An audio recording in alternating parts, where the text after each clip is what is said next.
Entonces, para la gloria del Señor, con nuestra exposición de la epístola del apóstol Pablo a los romanos, habíamos dejado la epístola un poco atrasada, ¿no? Por una serie de circunstancias, pero bueno, el Señor nos permite en esta mañana poder proseguir en esta preciosa epístola, en este precioso tratado evangelístico del apóstol Pablo a los romanos. Y en esta mañana continuamos con el estudio del capítulo 7. El capítulo 7, en el cual, como recordáis, estuvimos considerando ya en los versículos 1 al 6 nuestra relación con la ley. Eso es lo que estuvimos viendo en la primera parte de este capítulo 7. Bueno, recuerda que Pablo sigue argumentando en todo este capítulo 7 contra aquellos que piensan que ahora podemos pecar porque no estamos bajo la ley, sino bajo la gracia. Y lo va a hacer recalcando la importancia de la ley.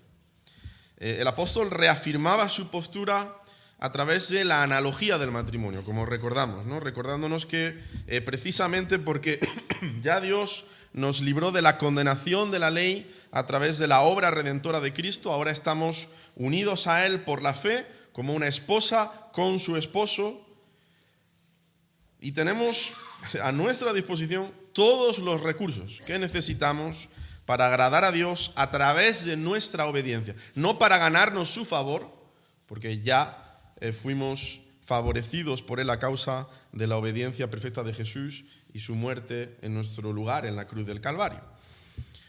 Así que servimos a Dios, si lo recordábamos, ¿no? No porque la ley sea nuestro amo y estemos obligados a hacerlo, sino porque Cristo es nuestro esposo y queremos hacerlo. Ahora tenemos una nueva motivación, tenemos nuevos recursos para poder obedecer la voluntad de Dios revelada en la ley. Pero claro, seguramente habría algunos que malinterpretarían las palabras de Pablo al decir que si hemos muerto a la ley mediante el cuerpo de Cristo, como el apóstol cita en el versículo 4 de este capítulo 7, si Dios tuvo que dar por terminado nuestro matrimonio con la ley para casarnos con Cristo, que sí tiene poder para salvar y para santificar, bueno, pues entonces todo lo que nos ha dicho Pablo acerca de la ley, ¿para qué nos sirve? Cualquiera podría llegar a pensar que Pablo está menospreciando la ley, o que Pablo está desechando la ley como algo completamente inútil. Dicho de otra manera, podríamos llegar a preguntarle al apóstol, tras la primera sección del capítulo 7, bueno, Pablo, entonces, ¿cuál es el propósito de la ley? ¿Cuál es su función? ¿Es la ley buena o es la ley mala? Bueno, pues Pablo nos va a contestar a estas preguntas en el pasaje que nos ocupa en el día de hoy, y lo va a hacer justamente subrayando la importancia de la ley. Recuerda que ese es el tema central de todo el capítulo 7. Vamos a dar lectura, por tanto, de este pasaje, Romanos capítulo 7, versículos 7 al 13. Romanos capítulo 7, versículos 7 al 13. Dice así el apóstol Pablo: ¿qué diremos pues?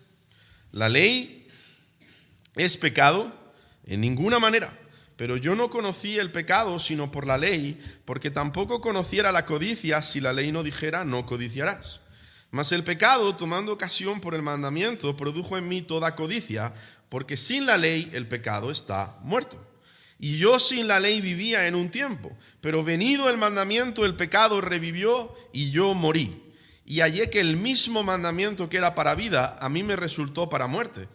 Porque el pecado, tomando ocasión por el mandamiento, me engañó y por él me mató. De manera que la ley a la verdad es santa y el mandamiento santo, justo y bueno.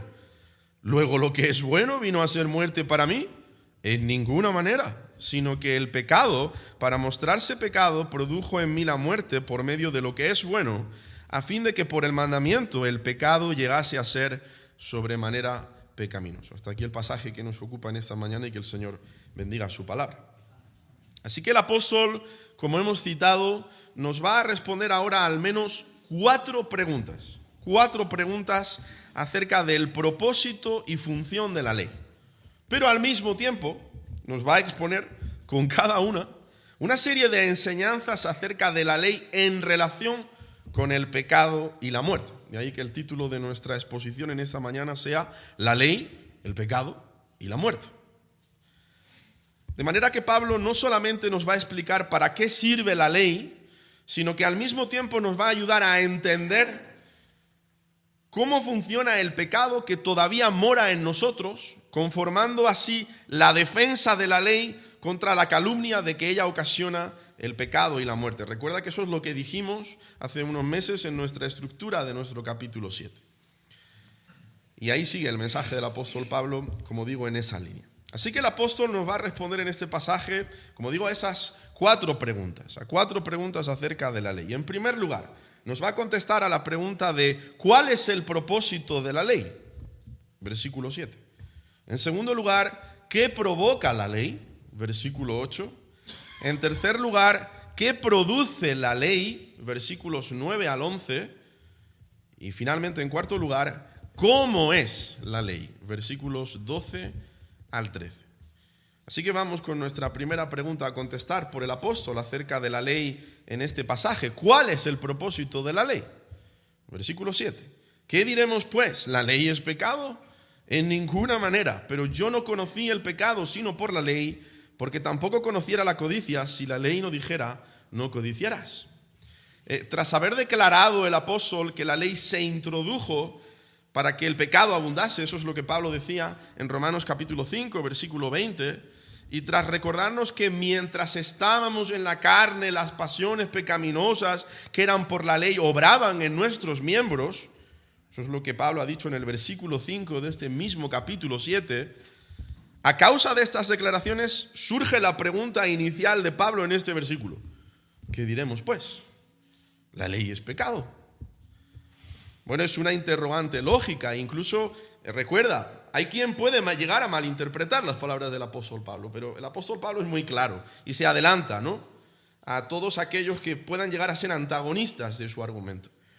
Pero es una interrogante lógica, ya que como Pablo ha citado anteriormente, la ofensa aumenta a causa de la ley. Y las pasiones pecaminosas se ven inclinadas y se ven agitadas por ello. Entonces pareciera que la ley actúa de una manera que alienta la perversidad y que nos empuja a pecar. Y Pablo responde de manera similar a versículos anteriores del capítulo 6, con la misma expresión. En ninguna manera, en ninguna manera. Jamás de los jamases. Porque el apóstol pretende ahora hacernos entender cuál es el propósito real de la ley. ¿Y cuál es el propósito de la ley?, dice Pablo. No es otro que mostrarnos la naturaleza real del pecado. Pero yo no conocí el pecado sino por la ley. Porque tampoco conociera la codicia si la ley no dijera, no codiciarás. Claro, la ley, nos dice Pablo, desenmascara, expone el pecado como rebelión contra Dios. Recuerda que Pablo nos llegó a decir un poquito más atrás, en el capítulo 3, versículo 20 de nuestra epístola, que por medio de la ley es el conocimiento de pecado. Todos tenemos una noción innata del mismo, porque es universal en toda la humanidad. Pero la ley lo define. La ley nos pinta un retrato mucho más claro, en el cual nos muestra su maldad esencial y refleja con mucho detalle lo que este es, Pablo nos da un ejemplo de esto cuando dice, porque tampoco conociera la codicia, si la ley no dijera, no codiciarás. Pablo menciona, y yo creo que lo sabéis, el 10º mandamiento de aquellos dados a Moisés en Éxodo capítulo 20. ¿Y por qué escoge el apóstol este 10º mandamiento, no codiciarás, para demostrar su argumento en cuanto a que la ley nos muestra el pecado? ¿Por qué? Bueno, en primer lugar, porque tiene que ver con el deseo o anhelo por lo prohibido. Generalmente, cuando pensamos en la codicia, ¿qué es lo que viene a nuestra mente? Ese deseo impetuoso, ¿no?, de riquezas y bienes, de poseer muchas cosas. Claro, Pablo selecciona este último mandamiento del Decálogo para aclarar aquí que la ley no solo señala las acciones externas contrarias a Dios, no solo, para nada, sino que alude a las actitudes, alude a los motivos, alude a los deseos. Y esta expresión es una expresión bíblica, a los pensamientos de nuestro corazón. Eso ya aparece desde Génesis capítulo 6, esa expresión en el hebreo, ¿no? Y es que en segundo lugar, Pablo escoge aquí este 10º mandamiento en una mirada retrospectiva a ese Saulo de Tarso sin Cristo. Claro, el apóstol en su viejo yo realmente creía que él estaba bien con Dios por el esfuerzo que él hacía en conformarse externamente a la letra de la ley. Pablo conocía los 10 mandamientos. Pablo pensaba que los tenía en alta estima. Pero Pablo no estaba entendiendo el verdadero alcance de los mandamientos hasta que un día sus ojos fueron abiertos para entender experimentalmente, no racionalmente, sino experimentalmente, las implicaciones del 10º mandamiento: no codiciarás. Y fue entonces cuando Pablo se dio cuenta de que los 10 mandamientos no se limitan a nuestras acciones externas, sino que tienen que ver con todo lo que sucede en nuestro interior. Mira, amigo, amigo mío, tú puedes pecar no haciendo nada, solo con tu pensamiento. Solo con tu pensamiento. La ley no solo tiene que ver con lo que haces, tiene que ver con lo que piensas, tiene que ver con lo que yo razono, tiene que ver con mis motivaciones. En ese sentido, Pablo era como el joven rico. ¿Te acuerdas cuando este joven rico llega delante del Señor y le dice: maestro bueno, maestro bueno, ¿qué bien haré para tener la vida eterna? Y el Señor le dijo: si quieres entrar en la vida, guarda los mandamientos. Y este le dijo: ¿cuáles? Y el Señor Jesús le dijo: no matarás, no adulterarás, no dirás falso testimonio, honra a tu padre y a tu madre, y amarás a tu prójimo como a ti mismo. Y este le dijo: todo esto lo he guardado desde mi juventud, Jesús. ¿Qué más me falta? Y el Señor le dice: si quieres ser perfecto, anda, vende todo lo que tienes y dalo a los pobres, y entonces tendrás tesoro en el cielo, y ven y sígueme. ¿Y recuerdas cuál fue la decisión de este joven? Oyendo el joven esta palabra, se fue triste. Se fue triste. ¿Por qué? Porque tenía muchas posesiones. Muchas posesiones. En una forma muy sabia, el Señor le hizo ver a este joven que creía haber guardado todos los mandamientos, que él estaba violando el 10º. No codiciarás. Por eso no podía dar sus bienes y repartirlos, porque él los codiciaba. Y al codiciar sus bienes, fíjate, no solo estaba violando el 10º mandamiento, estaba violando el primero: no tendrás dioses ajenos delante de mí. Claro, la razón por la que codiciamos es porque Dios no es suficiente. Y ahí ves cómo la ley es un todo compacto, ¿no? Es lineal. Como bien ha dicho alguien, codiciar es estar descontento con lo que Dios te ha dado, como si tú merecieras más. Incluye la envidia, incluye la autocompasión, incluye la queja. ¿Cuánto nos quejamos? Un servidor, el primero. Y debo aclarar que no es pecaminoso desear cosas lícitas, pero si te amargas, si te abates por no tenerlas, es porque tu deseo se ha convertido en una codicia idolátrica. Una codicia idolátrica. Ese es el problema. Que tú desees algo lícito no está mal. Pero si el hecho de no tener ese algo te llena de amargura, te llena de descontento, te llena de resentimiento, te llena de queja, ese algo ha suplantado a Dios en tu corazón. Por muy lícito que sea, está ocupando la posición que debería de ocupar Dios. Está sustituyendo a Dios por las cosas. Y eso fue lo que le sucedió al apóstol Pablo y lo que le hizo ver su condición de pecador perdido. Así, eso fue lo que le sucedió al apóstol Pablo. Claro, si recordamos la vida de Pablo en su pasado shamaíta, él no era cualquier fariseo. Él no era cualquier fariseo, no era un miembro más de aquella secta religiosa de Israel. Fíjate lo que dice Pablo en Gálatas 1, versículos 13 al 14.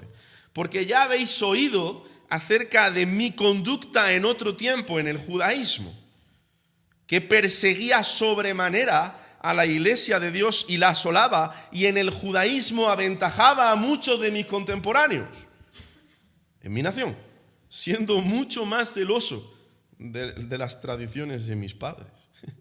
Pablo se había propuesto llegar a ser el israelita más celoso, el israelita más aventajado de la ley. Pablo se había propuesto eso y por su propio testimonio en Filipenses capítulo 3, parece que casi lo logra, ¿eh?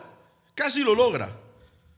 Mira lo que dice el apóstol en Filipenses capítulo 3, versículo 6. En cuanto a celo perseguidor de la iglesia, en cuanto a la justicia que es en la ley, irreprensible. Irreprensible. Y el vocablo en el griego koiné es muy enfático. Lo traducimos como excelente, intachable. Pablo se había propuesto ser el mejor. Ser el mejor de todos. Codiciaba ser el mejor. Y eso era una codicia idolátrica.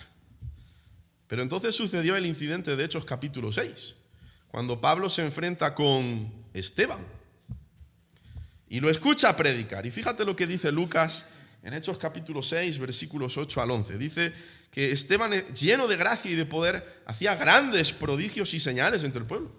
Entonces se levantaron unos de la sinagoga llamada de los libertos y de los de Cirene, de Alejandría, de Cilicia y de Asia, disputando con Esteban. Pero no podían resistir a la sabiduría y al espíritu con que hablaba. Entonces sobornaron a unos para que dijesen que le habían oído hablar palabras blasfemas contra Moisés y contra Dios. Y ese fue el motivo de la muerte de Esteban.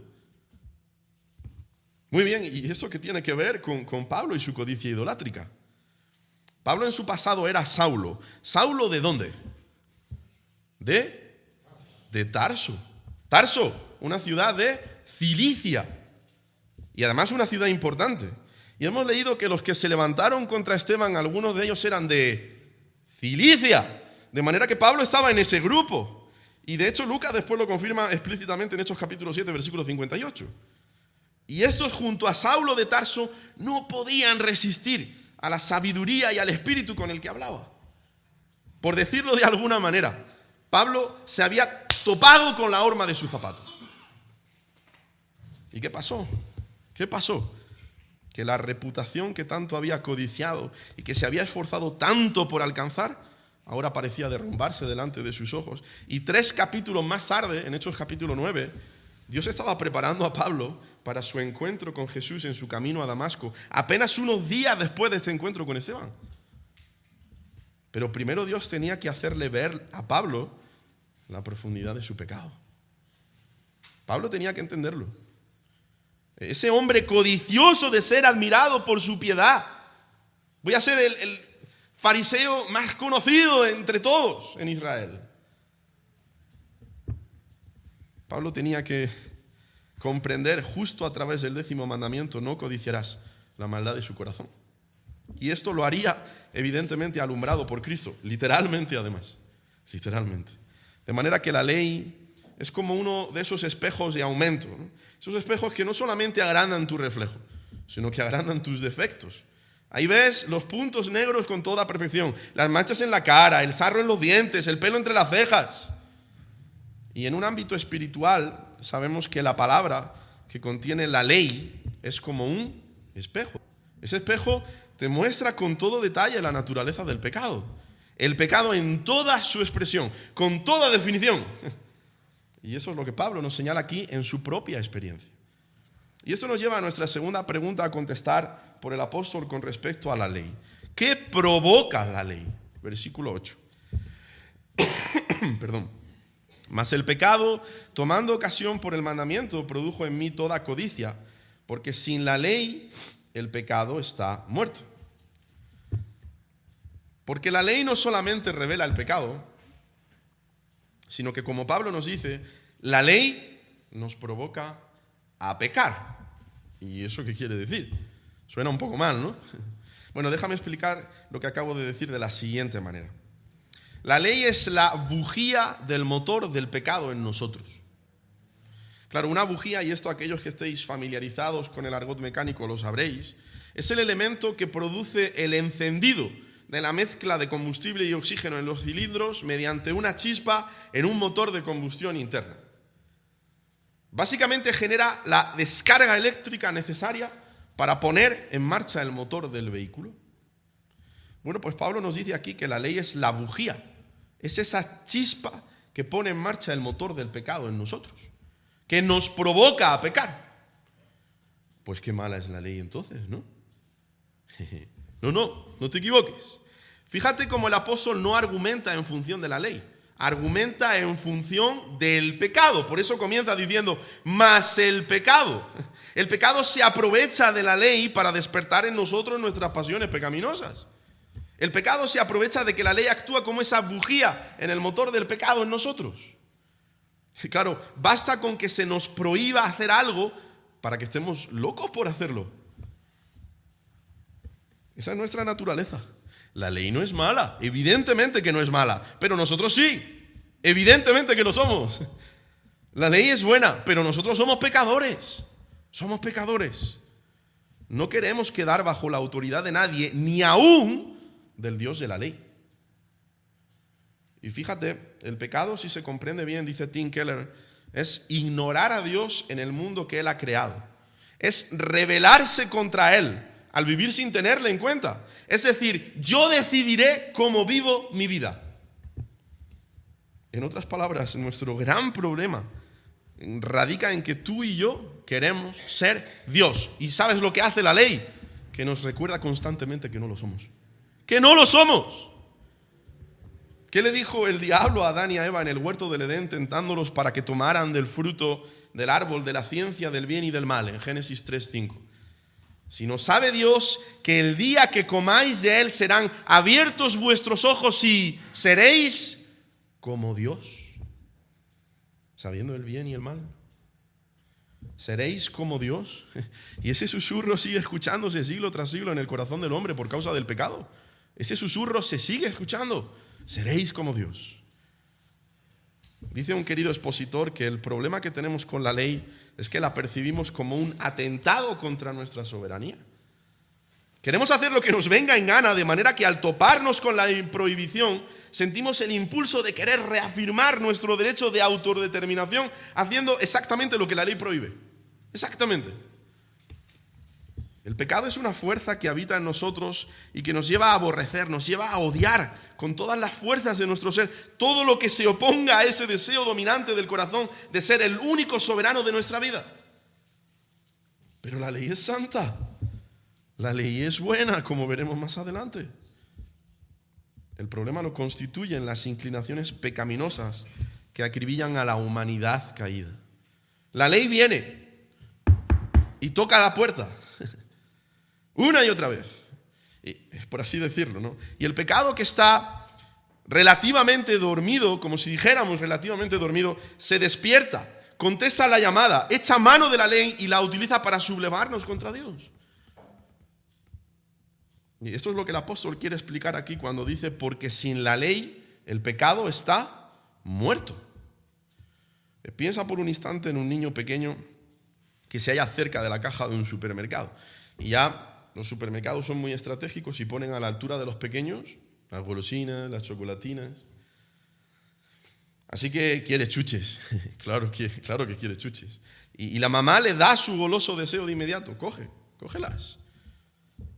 Entonces el niño se queda tranquilo, se queda feliz porque su principio pecaminoso interno se encuentra más o menos inactivo al haberse satisfecho sus deseos.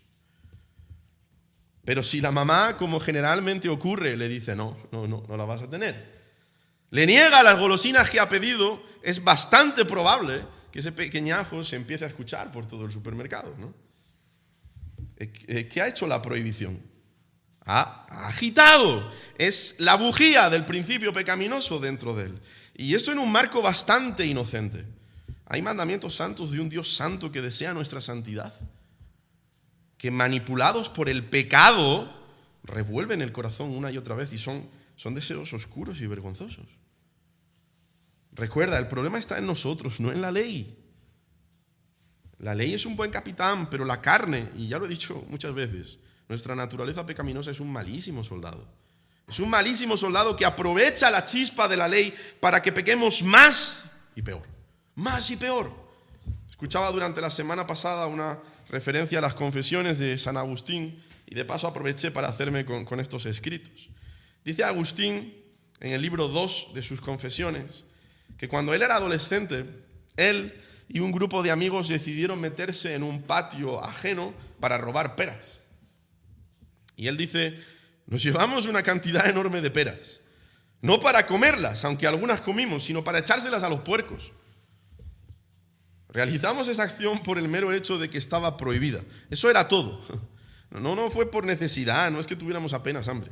Agustín era una buena pieza, por cierto. Yo os recomiendo de verdad estos escritos, porque ahí es donde se ve el gran cambio, ¿no? Y quizá también la visión práctica que Agustín tiene con respecto al pecado. Porque como dice Agustín más adelante, en el patio de su casa, él tenía peras en abundancia y mucho mejores.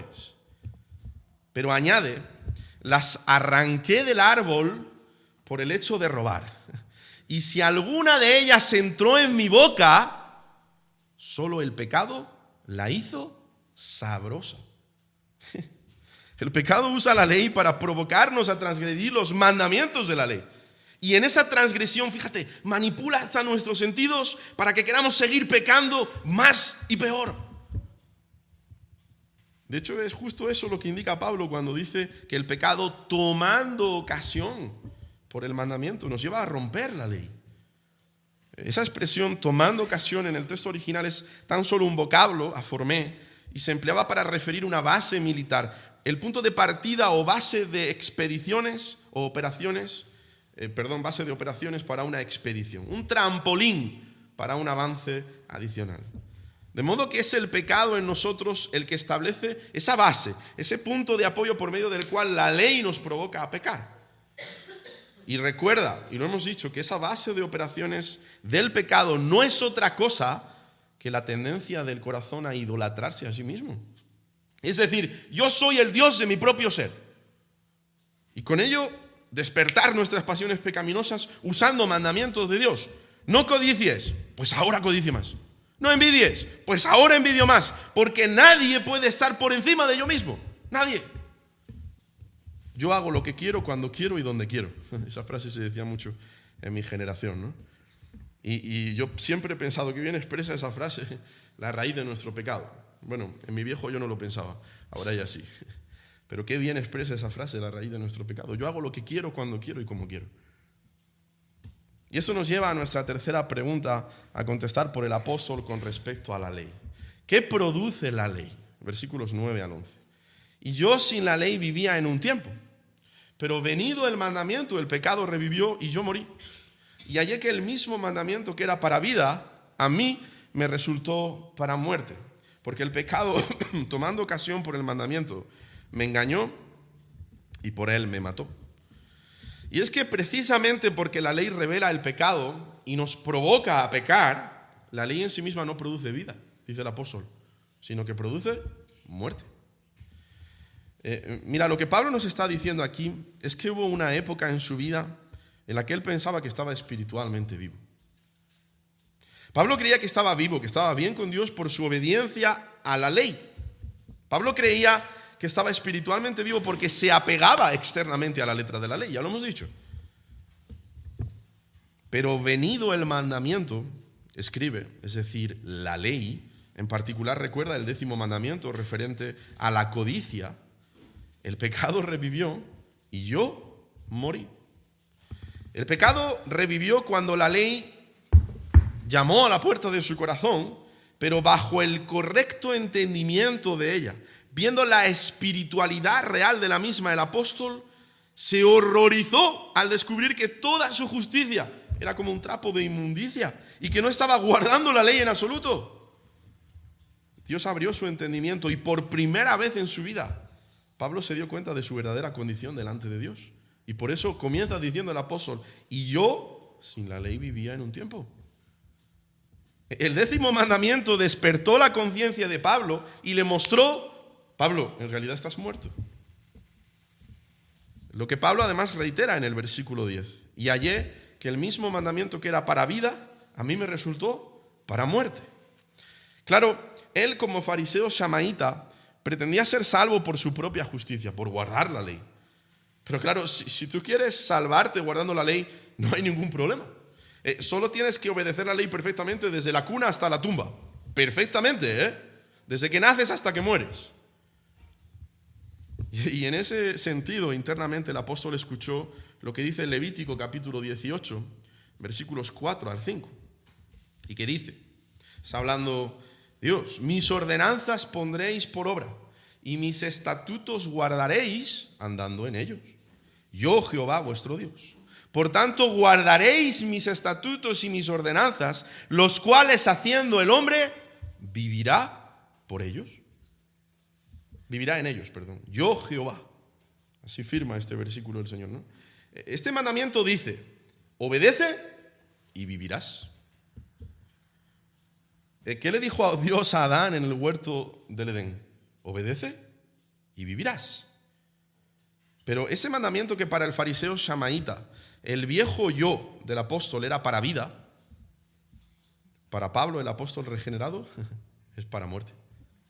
Claro, Pablo estaba siendo consciente de un tremendo problema, y es que el hombre no puede obedecer la ley como la ley debe ser obedecida. Perfectamente y completamente. Recuerda, y lo decíamos, la ley es como un globo. Si tú pinchas el globo, da igual, no importa por dónde lo pinches, el globo va a explotar. Pablo diría mucho después de su conversión en Gálatas capítulo 3, versículo 10, porque todos los que dependen de las obras de la ley están bajo maldición, porque escrito está, maldito todo aquel que no permaneciera en todas las cosas escritas en el libro de la ley para hacerlas. Todos los que están tratando de salvarse guardando los mandamientos son unos malditos, dice Pablo, malditos de Dios. ¿Por qué? Porque dice la Biblia, maldito todo aquel que no permaneciera en todas las cosas escritas en el libro de la ley para hacerlas. Tú puedes tratar de cumplir la ley perfectamente, pero recuerda que tú eres imperfecto por causa de tu pecado. Así que ya me dirás cómo el imperfecto puede cumplir la ley perfecta. ¿Cómo el injusto puede cumplir la ley justa? ¿Cómo el impío puede cumplir la ley santa? Vemos el punto, la ley es alta, pero nosotros no lo somos. Padecemos de una impotencia culpable, como dice un querido expositor. Es decir, no podemos obedecer la ley, no podemos. Y no es que se nos esté pidiendo hacer algo que no podemos hacer, a pesar de que nuestra voluntad sería cumplir a la perfección con aquello que se nos pide. Pobrecito, es que no puede cumplir con la ley. No, hermano. No podemos porque no queremos por naturaleza. Esa es la realidad. Es una impotencia culpable. No podemos obedecer la ley porque amamos el pecado. No podemos obedecer la ley porque amamos hacer exactamente lo contrario que la ley expone. Y eso es bíblico. Mira lo que dice Juan en su Evangelio, en el capítulo 3, versículo 19, en la segunda parte de ese versículo. Y los hombres amaron más las tinieblas que la luz. ¿Por qué? Porque sus obras eran malas. Dicho de otra manera, amamos el pecado porque somos pecadores. Somos pecadores, somos malos. Nuestras obras son malas, esa es nuestra naturaleza. Y cuando hago tanto énfasis, porque seguramente alguno puede decir, ¿cuánto énfasis en el pecado? ¿Cuánto énfasis en nuestra maldad? ¿Cuánto énfasis en que la ley nos señala como malditos? Hermanos, como no tengamos esa perspectiva, vamos a perder por completo el diamante glorioso del Evangelio. Vamos a perder ese brillo que justamente se aprecia más por el fondo oscuro que hay detrás, y eso representa nuestro pecado. Así que es importante hacer ese énfasis.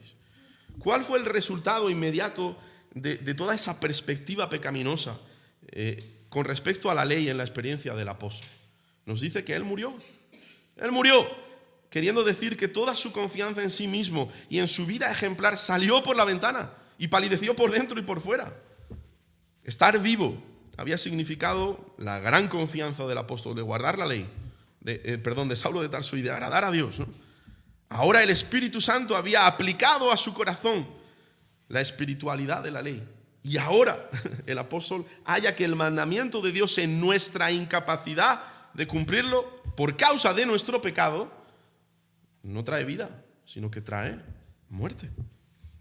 Y es que nuestra incapacidad de cumplir la ley no nos exonera, no anula nuestra responsabilidad ni el derecho de Dios de que Él nos exija hacer lo que deberíamos de haber hecho si no nos hubiésemos revelado en Adán. De exigirnos aquello que podríamos hacer, mejor dicho, si no nos hubiésemos revelado en Adán. No podemos obedecer la ley de Dios no por culpa de la ley, sino por culpa de nosotros mismos que amamos el pecado. Y además usa artimañas terribles para condenarnos manipulando la ley. Fíjate en el versículo 11. Porque el pecado, tomando ocasión por el mandamiento, me engañó Me engañó y por él me mató. Esa es la raíz del problema. No es que la ley te mate. Es el pecado usando la ley el que te mata. El pecado es tan astuto que es capaz de usar la misma ley, la ley de Dios, para engañarnos y para llevarnos a la condenación directamente. Y el pecado se vale de varias estrategias para llevar a cabo su maquiavélico plan. El pecado es muy creativo para usar la ley en contra nuestra. ¿Y cómo lo hace? ¿En qué forma es engañoso el pecado? Pues mira, en primer lugar, nos dice que la ley fue dada para salvarnos. Guarda la ley para que te puedas salvar. Eso te dice el pecado. Guarda la ley y serás salvo. Mis hermanos, esa es una de las formas más eficaces para endurecer el corazón de un pecador y alejarlo de Jesús. No es casualidad que las personas más duras en contra del Evangelio sean los religiosos. Son las personas más duras porque ellos, ¿cómo están tratando de salvarse? Vamos a cumplir la ley, vamos a cumplir las ordenanzas. Por sus propias fuerzas, ¿no? Y al final el pecado te está engañando. El pecado les está engañando haciéndoles creer que pueden salvarse guardando la ley y eso les lleva a la muerte eterna. Pero en segundo lugar, ese engaño está unido a otro engaño. Y es que el pecado reduce el alcance de la ley a las acciones externas para creer que estamos cumpliendo la ley. Quizá lo hemos dicho ya de otra manera, ¿no? Anteriormente. El pecado te dice que si nunca has violado la ley en su acción externa, todo está bien. Todo está bien. Sigues siendo un fiel cumplidor de la ley. Es por eso que Jesús nos confronta tanto en este aspecto y sobre todo confrontó a esos especialistas en parecer pero no ser, a los fariseos, ¿no? De aquel momento, diciéndoles en Mateo capítulo 5, en ese sermón del monte: oísteis que fue dicho a los antiguos, no matarás. El quinto mandamiento del decálogo, por cierto. Y entonces Jesús nos pregunta indirectamente: ¿tú nunca has matado? A lo que el fariseo respondería: hombre, por supuesto que no. Y posiblemente tú y yo también. Pues mira, Jesús nos dice en Mateo 5 que todo aquel que se enoja contra su hermano con un enojo pecaminoso, ¿sabes lo que ha hecho? Que lo ha matado. Y ahora yo pregunto, ¿hay alguien aquí que no sea un homicida? Todo aquel que se enoja contra su hermano y usa palabras hirientes para descargar su ira, para denigrar a la otra persona, cualquiera que le dice raká en arameo, que significa necio, insensato, bueno para nada, cualquiera que hace eso para denigrar a la otra persona es culpable de homicidio. Y eso no solo se tiene que hacer de boca, se puede hacer de pensamiento.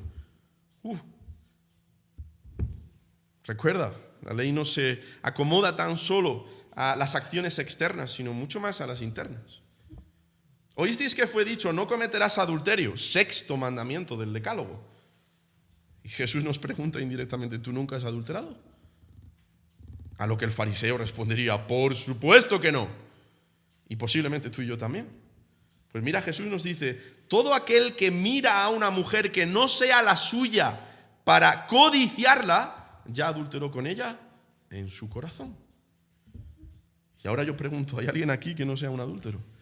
No, yo nunca he lanzado una segunda mirada. No, yo estoy totalmente abstenido de cualquier anuncio, de cualquier pensamiento que me traigan internet o me traigan todos los focos que están dispuestos justamente, sobre todo a los varones, para hacernos caer justamente en eso. No, no. Y hay una de las razones por las cuales nuestro Señor era tan odiado, por los fariseos, evidentemente. Porque Él señalaba la espiritualidad de la ley. Esto es un problema de nuestro corazón. La ley apunta directamente a nuestro corazón. Y en tercer lugar, el pecado nos engaña hablándonos mal de la ley. Nos dice que está en contra de nosotros. ¿Sabes lo que hace el pecado? Nos dice: uy, la ley qué restrictiva es. Es demasiado estricta la ley. ¿Y sabes lo que hace? Que al hacerlo agita nuestra rebelión para aumentar más la maldad. Y como nosotros poseemos, como hemos dicho, de esa codicia idolátrica, de querer ser los reyes de nuestra vida en todo momento, por causa de nuestro pecado, decimos: no va a haber nadie por encima de mí. Y la humanidad se vuelve cada vez más insufrible. Eso es lo que estamos viendo en el día de hoy. El mundo está como está porque el pecado los está engañando. El pecado los está engañando. De manera, mis hermanos, que el villano de esta historia no es la ley. El villano es el pecado, el cual se vale de la ley para alejarnos de Dios y llevarnos a una condenación eterna. De ahí la conclusión a la que Pablo llega en los versículos 12 y 13. Una conclusión que responde, a nuestra cuarta pregunta y última. ¿Cómo es la ley? Versículos 12 al 13. De manera que la ley a la verdad es santa y el mandamiento santo, justo y bueno. Luego, lo que es bueno vino a ser muerte para mí. En ninguna manera, sino que el pecado, para mostrar ese pecado, produjo en mí la muerte por medio de lo que es bueno, a fin de que por el mandamiento el pecado llegase a ser sobremanera pecaminoso. La ley es santa, la ley es justa, la ley es buena. La ley, mis hermanos, no es un código impersonal de conducta. La ley es el reflejo del carácter perfecto, hermoso, atractivo, deleitoso de nuestro Dios. Eso es la ley. Por tanto, si la ley es de Dios, tiene que ser santa, tiene que ser justa y tiene que ser buena. No puede ser de otra forma. Pablo dice más adelante en el capítulo 7, versículo 14, que examinaremos, que la ley es espiritual. Dice en el versículo 16 que la ley es buena. Dice en el versículo 22, que según el hombre interior, él se deleita en la ley de Dios. Él se deleita. ¿Por qué los cristianos deben deleitarse en la ley de Dios? ¿Por qué? Porque se deleitan en el Dios de la ley. Y ese Dios es santo, ese Dios es justo y ese Dios es bueno. Oh, cuánto amo yo la ley. Eso es lo que dice el salmista en el Salmo 119. Oh, cuánto amo yo tu ley. Es tu ley y por eso la amo. Justamente por eso. Yo sé que tú me amas. Yo sé que eres infinitamente sabio. Yo sé que eres infinitamente bueno. Yo sé que eres infinitamente santo. ¿Cómo no voy a amar esa ley que emana de ti, que es para mi bien? ¿Cómo no voy a amarla? Es tuya y por eso la amo. Y de ahí todo lo que dice David en el Salmo 19, versículos 7 al 9. La ley de Jehová es perfecta, que convierte el alma. El testimonio de Jehová es fiel, que hace sabio al sencillo. Los mandamientos de Jehová son rectos, que alegran el corazón. El precepto de Jehová es puro, que alumbra los ojos. ¿Dónde está el problema entonces? Dice Pablo, lo que es bueno vino a ser muerte para mí. En ninguna manera. Ninguna manera. El problema está en el pecado, como termina diciendo el apóstol en el versículo 13, que usa lo que es bueno para matar. Usa lo que es bueno para matar. Y yo leía una frase de un comentarista ciertamente llamativa en este punto. Decía que el asesino es el pecado y el revólver que usa es la ley. Vamos a pensar por un momento en un individuo que comete un homicidio y es condenado a cadena perpetua. Lo que está mal no es la ley que lo condenó, menos mal. Lo que está mal es la acción homicida que es condenable. ¿No? ¿Veis, hermanos? No es la ley la que nos condena. No es la ley la que está mal. Es la acción homicida que llevó a ese individuo a la cárcel. Así que la ley no es la que produce la muerte del pecador. Es el pecado que se vale de la ley para matarnos. Pero Dios es soberano. Y su voluntad prevalece. Y esto es tremendo. Así que, ¿qué hace Dios? Porque ahora parece, después de todo lo que hemos dicho, que el pecado casi que apunta a una posible victoria, ¿no? Haciéndose justamente de la ley, manipulándola para hacer lo que quiere, utilizando artimañas. ¿Qué es lo que hace Dios? Porque Dios está muy por encima de todo esto. Dios es soberano y su voluntad prevalece. Dios permite que el principio pecaminoso, porque es Dios el que lo está permitiendo, obtenga un gran éxito mediante su propia ley santa. Dicho de otra manera, concede al pecado que eche mano de la ley para empeorar las cosas, y esto, ¿sabes? Por razones muy sabias. Para mostrarse pecado a nuestros ojos, dice el apóstol, y a fin de que por el mandamiento el pecado llegase a ser sobremanera pecaminoso a nuestra comprensión. Dios usa la ley para mostrarnos que el pecado que mora en ti y en mí es 1000 veces peor de lo que la mayoría de las personas están dispuestas a admitir. 1000 veces peor. Astutamente el pecado se esconde en nuestra naturaleza caída, siendo muy difícil descubrirlo. Pero luego la ley viene. El pecado sale rápidamente a la luz y se expone. Y así el pecado se alza en toda su maldad desnuda. El pecado quiere matarnos, quiere engañarnos para que muramos, vive para matar. Y utiliza la ley a fin de liquidarnos, pero de esta manera queda expuesto en toda su fealdad nauseabunda. Y Dios permite todo esto para que veamos que algo horrible mora dentro de nosotros. Y para que de este modo clamemos como el apóstol hace al final de este capítulo 7. Miserable de mí, ¿quién me librará de este cuerpo de muerte? Y Pablo nos contesta esa misma pregunta en el primer versículo del capítulo 8 de Romanos. ¿Qué ganas tengo de llegar? Ahora pues, ninguna condenación hay para los que están en Cristo Jesús.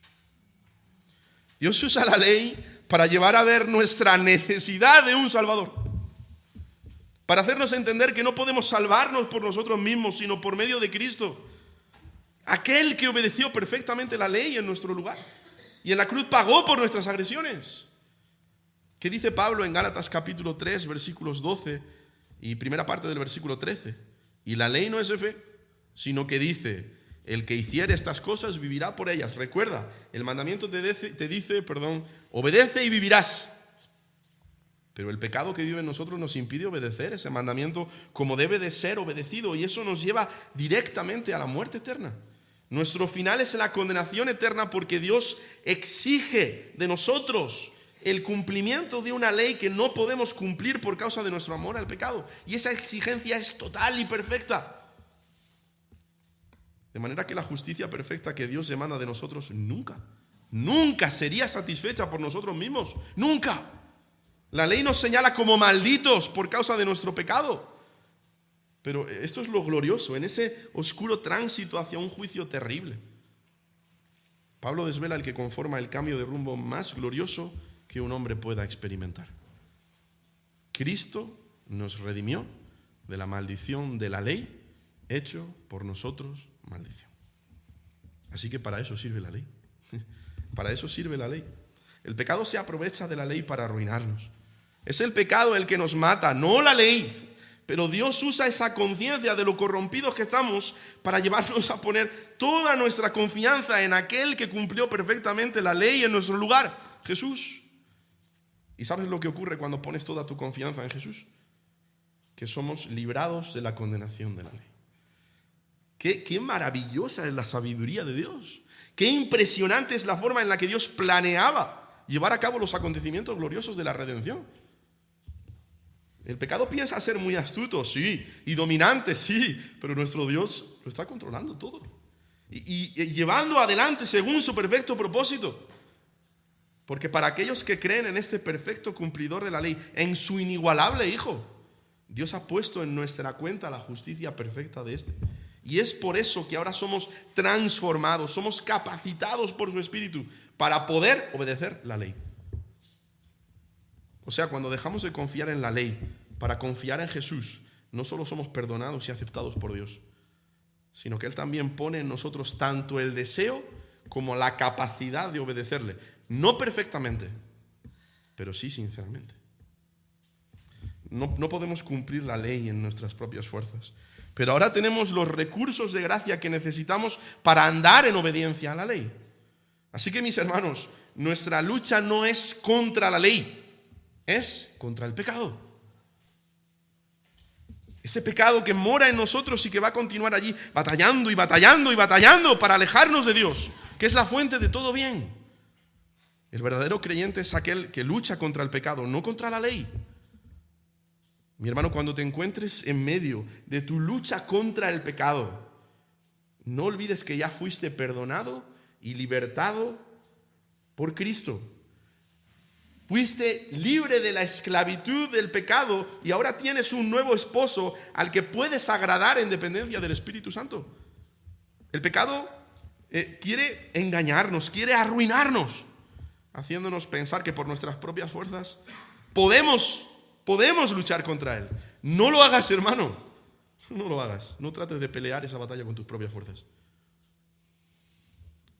Pídele a Dios en oración que incline tu corazón a la obediencia, que te lleve a toda la verdad por medio de aquel que dice: yo soy la verdad.